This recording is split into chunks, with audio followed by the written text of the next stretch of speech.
Morning friends, happy Tuesday, how the heck you doing? At first this made me chuckle a little bit and then it made me really sad. Let me explain. Kate's chat with cancer-stricken Sir Chris Hoy, it's cancer card again, caught on camera as she keeps William and her children waiting. It made me sad because I watched the video footage on the news. William puts the children in the car, walks round to the other side, gets in himself. He doesn't even look back to see where Kate is. And when they're in the car, sat there, they must have been wondering, what's Kate up to?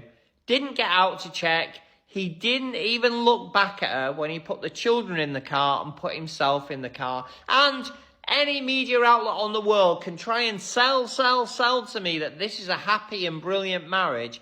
But I'm sorry. Those little details, like actually having some concern for the mother of your children, make a difference and actually matter. 2 minutes, didn't get out of the car, didn't check on how she was. Literally, she's on her own, ignored as usual. And that, my friends, makes me sad. This is what a loveless marriage looks like. Space. This is a loving marriage. Together. Yeah. Okay, so I want you to watch this video of William and Kate and Harry and Meghan put together, and then we'll come back and discuss.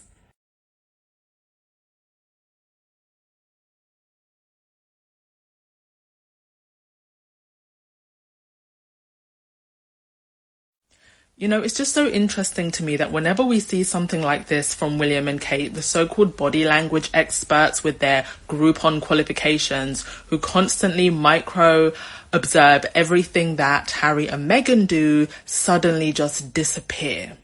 All marriages go through things, but this isn't the first time we've seen something like this from William and Kate. It's happened very, very often. And it's just interesting to me that the British tabloids, and again, the so-called body language experts, don't pick up on this at all.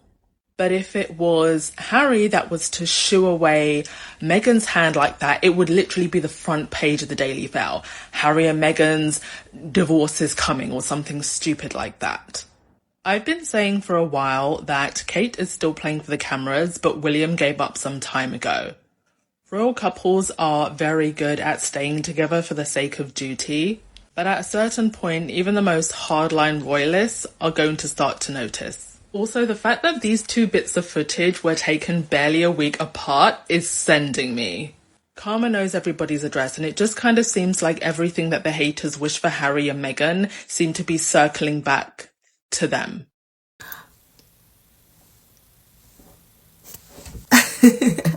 Royal family fans, the Rangers, they like to say where there's smoke, there's fire when it comes to Meghan and Harry. So, in the same vein, using the same yardstick, because I don't believe in double standards, is there fire here? Because look, smoke. We've all heard the cheating rumor that Prince William cheated on Kate Middleton and all of that stuff with someone, I can't remember her name now. And wow, they're doubling down. Royal experts, the same royal experts who, by the way, told us that William and Kate are reconnecting in their marriage and that they're more in love than ever before, are also telling us this.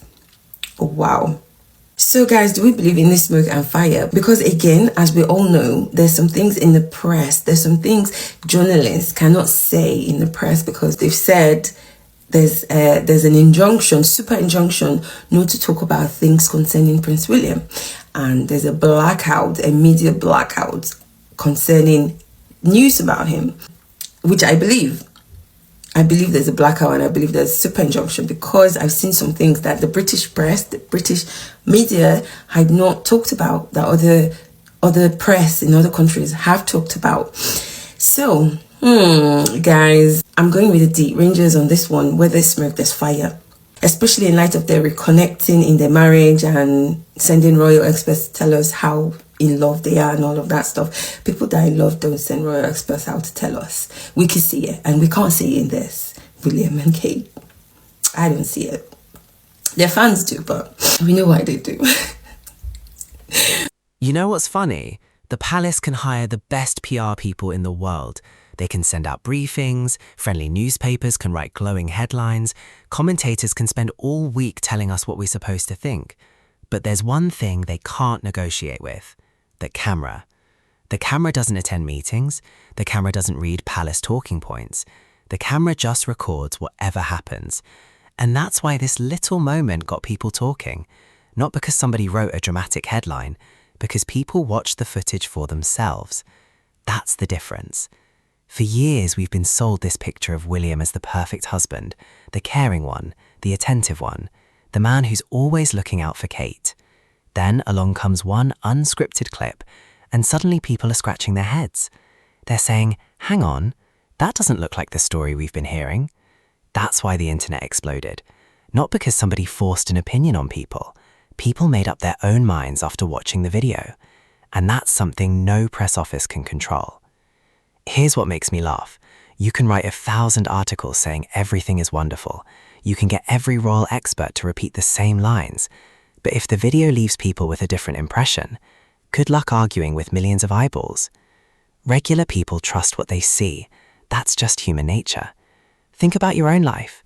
If somebody keeps telling you their friend is the nicest person in the world, then you meet them and they treat everyone badly, who are you going to believe? The speech or your own experience? Exactly. That's why these little moments matter. Not because they tell the whole story. One clip doesn't tell the whole story. But it absolutely gives people the right to ask questions, especially after years of being sold a carefully managed image. And once people start asking questions, it's very hard to put that toothpaste back in the tube. The palace has spent years polishing an image, but cameras have a habit of showing the bits nobly rehearsed. That's what makes them powerful. They're not interested in protecting anybody's reputation. They just capture the moment. And here's the irony. For years, Harry and Meghan couldn't blink with body language experts writing essays about what it really meant. A smile meant something. A handshake meant something. Walking 3 steps ahead meant something. Everything was analysed. Now, when people analyse footage involving William, suddenly we're told not to believe our own eyes. Really? So body language only counts when it's Harry and Meghan? Come on now. You can't change the rules halfway through the match. At the end of the day, the palace can shape a headline. It can inspire flattering stories. It can try to polish an image. But one thing it can never fully control is what people see for themselves. And once the public starts trusting the camera more than the press release, that's when the real conversation begins. Now here's where things get really interesting. Let's talk about the rules, or should I say, the different rule books. Because when Harry and Meghan were in that dusty palace, every little thing they did became front-page news. If Harry scratched his nose, there was a headline. If Meghan looked left instead of right, there was a body language expert ready with a 20-minute breakdown. If they held hands, problem. If they didn't hold hands, also a problem. If Harry walked in front of Meghan, marriage in crisis. If Meghan walked in front of Harry, power struggle. You literally couldn't win. The tabloids treated every blink like it was a national emergency. Every smile had a hidden meaning. Every glance was proof of something. Every video was slowed down, zoomed in, replayed 50 times. It was exhausting. But now the rules have suddenly changed. Now we're told, oh, don't read too much into one moment. Really? Where was that energy when Harry and Meghan were getting picked apart every single week? Where were all the speeches about context back then? Where were the articles saying, let's not jump to conclusions? Funny how those only show up now. That's why people are calling out the double standard. Not because anyone thinks one clip tells the whole story. It doesn't. One moment is just one moment. But here's the issue. If you spent years telling the public that body language matters, then don't suddenly act shocked when the public pays attention to body language. You taught people to watch for it. You can't spend years selling body language stories about Harry and Meghan, then complain when people use the exact same measuring stick somewhere else. That's like making up the rules for a game, then getting upset because someone else is playing by them. Come on now. Regular people hate double standards. We see them at work. We see them in schools. We see them in families. One sibling gets punished for everything. The other sibling gets away with murder. After a while, everybody notices. And that's exactly what's happening here. People aren't asking for special treatment. They're asking for equal treatment. If Harry and Meghan had to live under a microscope, then don't put a curtain over everyone else. Either body language matters or it doesn't. Either small public moments are worth discussing, or they're not. You can't switch the rules depending on whose name is in the headline, because that's when people start trusting the coverage. And that's why so many viewers have become skeptical, not because they're blindly defending Harry and Meghan, but because they remember exactly how Harry and Meghan were treated. Every wave, every hug, every smile, every step, everything was analysed. So if that's the standard the media created, then don't be surprised when people expect that standard to apply to everybody. Fair is fair. And if the rule only works when it's Harry and Meghan, then maybe it was never really a rule in the first place. Here's the thing. This isn't even about William anymore. Seriously. None of us can climb inside his head and tell you what he was thinking in that moment. Whatever the reason for that moment, the biggest story isn't William's state of mind. It's how quickly the palace's media machine moved to shape the narrative. But that's not the point. The real story starts after the camera stopped rolling. Because have you noticed the pattern? The second an awkward clip starts making the rounds online, the palace PR machine suddenly springs into action like somebody hit the emergency button. Out come the friendly headlines, out come the royal experts, out come the anonymous palace sources. It's like watching the same movie over and over again. Different day, same script. And that's the part people are getting tired of. Not because they expect the royals to be perfect. This isn't about expecting perfection. It's about expecting honesty instead of carefully managed spin. It's because every uncomfortable moment seems to need an explanation before people have even finished watching the video. It's almost like the footage isn't allowed to speak for itself. Instead, somebody rushes in to tell you what you were supposed to see. Hold on, I thought I had my own eyes. I don't need a palace translator to explain a 30-second clip. Regular people aren't robots. We can watch something, think about it, come to our own conclusions. That's called being an adult. Imagine your friend does something that leaves everybody confused. Before anyone can even ask a question, another friend jumps in saying, No, let me explain what really happened. After the 5th or 6th time, you're going to start wondering why they're always doing damage control. That's just human nature. And that's where the palace has a problem. Not because people expect perfection, but because constant image management starts making everything feel rehearsed. The more you try to polish every little crack, the more people start looking for cracks. It's like somebody who keeps saying, trust me, trust me, trust me. Eventually you start asking, why do you keep saying that? Trust isn't built by repeating the same message. Trust grows when people believe they're seeing the real thing. And here's where Harry and Meghan come into this. For years, the Sussexes were picked apart. Every awkward second was front-page news. Nobody rushed in to soften the blow.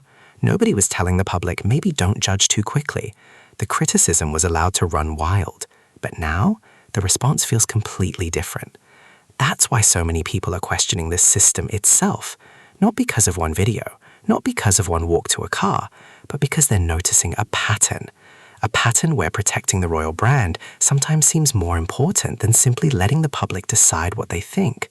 And that's risky, because once people start believing the PR machine is working harder than the truth, they stop trusting the machine. And when that happens, no headline in the world can win that trust back overnight. When you look at this whole thing, you start to understand why Harry reached a point where he said, enough. Because this was never just about one awkward clip. It was never just about one event. It's about a pattern where the image always seems to come first. The headlines come first. The spin comes first. The brand comes first. And somewhere down the list, the truth has to wait its turn. That's the part Harry has been talking about for years. He wasn't saying life inside the royal system was perfect. He was saying there was an obsession with protecting the institution, no matter what. Even when uncomfortable questions were being asked, even when difficult conversations needed to happen, even when people were hurting, the first priority always seemed to be, how do we protect the palace? Not, how do we fix the problem? And you know what? A lot of ordinary people understand that, because we've all worked somewhere like that. You know those workplaces where the manager is more worried about the company's reputation than the staff, where instead of solving the issue, they just tell everyone to smile and pretend everything's fine. Sound familiar? That's exactly why this conversation connects with so many people. Harry looked at that system and basically said, I'm not playing this game anymore. He chose his wife, he chose his children, he chose peace over palace politics. And honestly, can you blame him? If you felt your family wasn't being protected, would you stay just because the building looked impressive? Or would you pack your bags and leave? Most people already know the answer. Here's what makes this whole situation ironic. The more the palace and its media cheerleaders try to polish every uncomfortable moment, the more people start asking whether Harry had a point all along. Because polished headlines can only do so much. Eventually, people stop listening to what's written, and they start paying attention to what's happening. That's why these conversations refuse to go away. It's not because Harry keeps forcing himself into the story. In many cases, he's living his life thousands of miles away. The conversations keep coming back because people are comparing two things, what they're being told and what they're seeing. When those two don't match, trust starts to wobble. And once trust starts wobbling, it's incredibly hard to steady it again. That's bigger than Harry. That's bigger than Meghan. That's bigger than William. It's about whether people believe the institution is interested in accountability or just interested in protecting its image. And that's the question that isn't going anywhere. So I'll leave you with this. If an institution spends more energy defending its reputation than confronting uncomfortable questions, is it really that surprising that Harry decided to build a different life? Maybe that's the question people should be asking. Not why Harry left, but why he felt he had to. Alright, squaddies, that's a wrap. If the Palace PR team is watching, don't worry, the cameras are undefeated. Thank you all so much for watching. Don't forget to like, share, subscribe, and become a channel member if you haven't already. I'm your host, Miles. God bless you all, stay amazing, and I'll catch you in the next episode.